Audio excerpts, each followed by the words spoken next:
शुमाली Korea ने खतरे की घंटी बजा दी है। सब जानते हैं कि मिसाइल टेक्नोलॉजी में शुमाली कोरिया का कोई हिस्सा नहीं है। ईरान के लिए सूरत हाल मुआशी सुनामी के मुतरादिफ है, जिसका मकसद इसे घेर घार कर मुज़ाकरात की मेज पर लाना है। लेकिन मैं आपको बताऊं कि ईरान अमेरिका की धौंस में आने वाला नहीं है।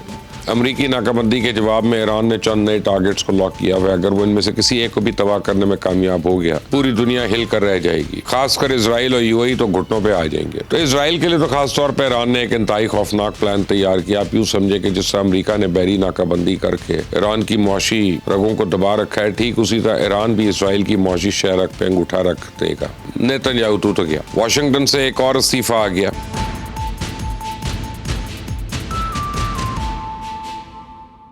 बिस्मिल्लाहिर्रहमानिर्रहीम। ईरान का एक खौफनाक ऐलान, शुमाली कोरिया ने खतरे की घंटी बजा दी है। वाशिंगटन से एक और इस्तीफा आ गया। नेतन्याहू तो गया। आप देख रहे हैं मुबश्शिर लुकमान चैनल। मेरा नाम मुबश्शिर लुकमान है। इसमें कोई शक नहीं है कि अमेरिका ने बहरी नाकाबंदी करके ईरान की मुआशी शहरक पे अपनी गिरफ्त मजबूत की हुई है, और जब तक ये नाकाबंदी जारी रहेगी तब तक ईरान को सिर्फ तेल की मद में रोज़ाना $500 मिलियन के करीब नुकसान बर्दाश्त करना पड़ेगा। और अगले चंद रोज़ तक ईरानी खारक जजीरे पर ऑयल स्टोरेज की गुंजाइश ख़त्म हो जाएगी, जिसके बाद ईरान को अपने तेल के कुएं बंद करना पड़ेंगे। और ये कुएं एक बार बंद हो गए तो फिर इनको दोबारा चालू करने के लिए एक लंबा अरसा भारी सरमाया चाहिए होगा। ईरान के लिए सूरत हाल मुआशी सुनामी के मुतरादिफ है, जिसका मकसद इसे घेर घार कर मुज़ाकरात की मेज़ पर लाना है। लेकिन मैं आपको बताऊं कि ईरान अमेरिका की धौंस में आने वाला नहीं है। मुझे नहीं पता वो मुज़ाकरात या जंग में किसका इंतखाब करता है, लेकिन मैं इतना जानता हूं कि ईरान का जो जवाबी वार है वो स्ट्रेटजी बड़ी खौफनाक है। यकीन माने, अमरीकी नाकाबंदी के जवाब में ईरान ने चंद नए टारगेट्स को लॉक किया हुआ है। अगर वो इनमें से किसी एक को भी तबाह करने में कामयाब हो गया तो फिर पूरी दुनिया हिल कर रह जाएगी। खासकर इजराइल और यूएई तो घुटनों पे आ जाएंगे। ईरान की सरकारी न्यूज़ एजेंसी ने आज आबनाए हुर्मुज़ से गुजरने वाले ज़ेर समुंदर इंटरनेट केबल्स का तफसीली नक्शा शाया करके पासदाराने इनकलाब की नई हिकमत अमली की तरफ इशारा दिया है। आबनाए हुर्मुज़ से कम से कम 7 बड़ी केबल्स गुजरती हैं। आलमी इंटरनेट ट्रैफिक का 97% ज़्यादा इसके ज़रिए चलता है, क्योंकि हालिया लड़ाई के दौरान बहरा अहमर की तह में बिछी इंटरनेट केबल्स पहले ही खलल का शिकार हो चुकी हैं।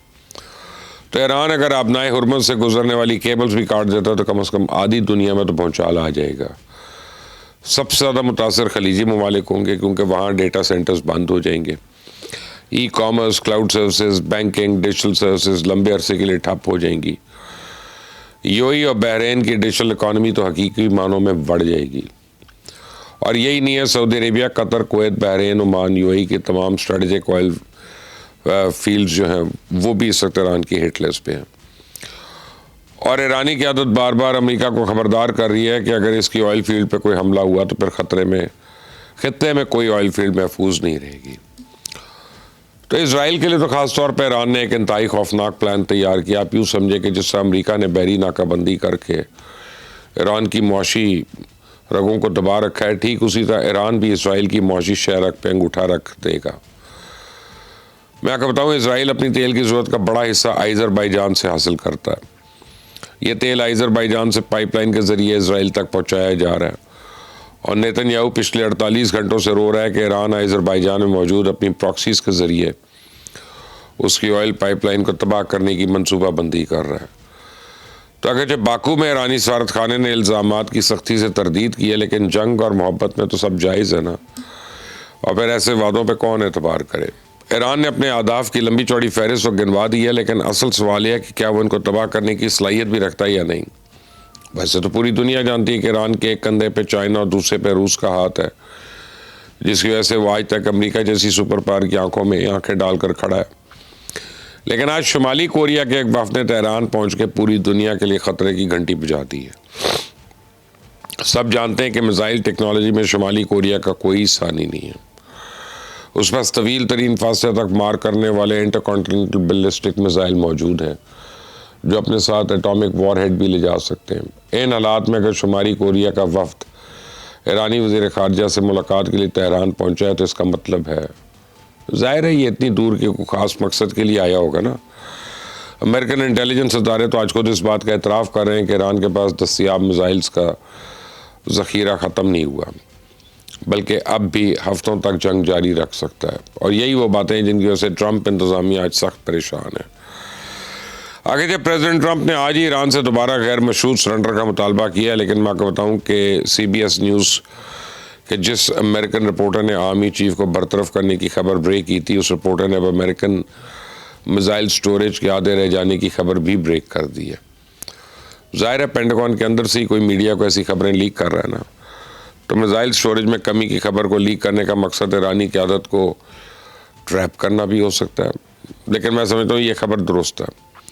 मैंने पहले भी आपको बताया था, आज दोबारा अपनी बात दोहरा रहा हूँ कि इस जंग के हवाले से पेंटागन और वाइट हाउस के दरमियान पहले दिन से शदीद इख्तलाफ पाया जाता है। अमेरिकन जनरल्स तो पहले दिन से जंग की मुखालफत कर रहे हैं। अब वो इस जंग को मज़ीद तूल नहीं देना चाहते, वो ज़मीन पर अपने दस्ते उतारने पर राज़ी नहीं है। वो अपनाए हुरमुज़ की नाकाबंदी को जारी रखने की मुखालफत कर रहे हैं और ट्रंप इंतज़ामिया ने उन्हीं इख्तलाफात की बुनियाद पर पहले अमेरिकन आर्मी चीफ और 2 जनरल्स को फारिग किया। आज एक और बड़ा इस्तीफ़ा आ गया। अमेरिकन बहरिया के वज़ीर जॉन सी फेयन ने नामालूम वजूहात की बुनियाद पे अपने ओहदे का चार्ज छोड़ दिया। लेकिन प्रेसिडेंट ट्रंप दुनिया को तसल्लियाँ दे रहे हैं कि चूँकि ईरानी क़यादत तकसीम हो चुकी, इसलिए मुज़ाकरात के हवाले से कोई हतमी फ़ैसला नहीं कर पा रही। तो इजराइल का हवारी मीडिया कल से ईरानी पार्लियामेंट के स्पीकर बाकर कालियाफ और वज़ीर ख़ारजा अब्बास अराग़ची की नज़रबंदी की फ़ेक न्यूज़ फैला रहा है। लेकिन अमेरिकन बहरिया के वज़ीर के इस्तीफ़े ने पूरी दुनिया पे वाज़ेह कर दिया कि तकसीम तेहरान में नहीं बल्कि वाशिंगटन में है। समझने की बात यह है कि अभी तक अमेरिका का कोई दबाव, कोई धमकी, कोई हरबा, कोई हथियार ईरान को झुकने पर मजबूर नहीं कर सका। इसी तरह अभी तक ईरान का कोई वार अमेरिका को पीछे हटने पर मजबूर नहीं कर सका।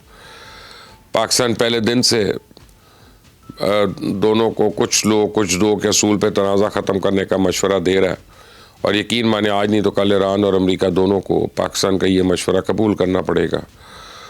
दोनों को एक कदम पीछे हटना पड़ेगा, वरना ये लड़ाई मज़ीद चंद हफ्ते तूल पकड़ लेगी, तो इसका अंजाम बड़ा अलमनाक होगा। तेल की कीमतों में इजाफा और स्टॉक मार्केट्स का उतार चढ़ाव पूरी कुव्वत से जारी रहेगा। फिर क्या होता है ये तो आपको पता ही है। इस चैनल को सब्सक्राइब करें, बेल आइकॉन को प्रेस करें। अंटिल द नेक्स्ट टाइम, अल्लाह हाफिज़।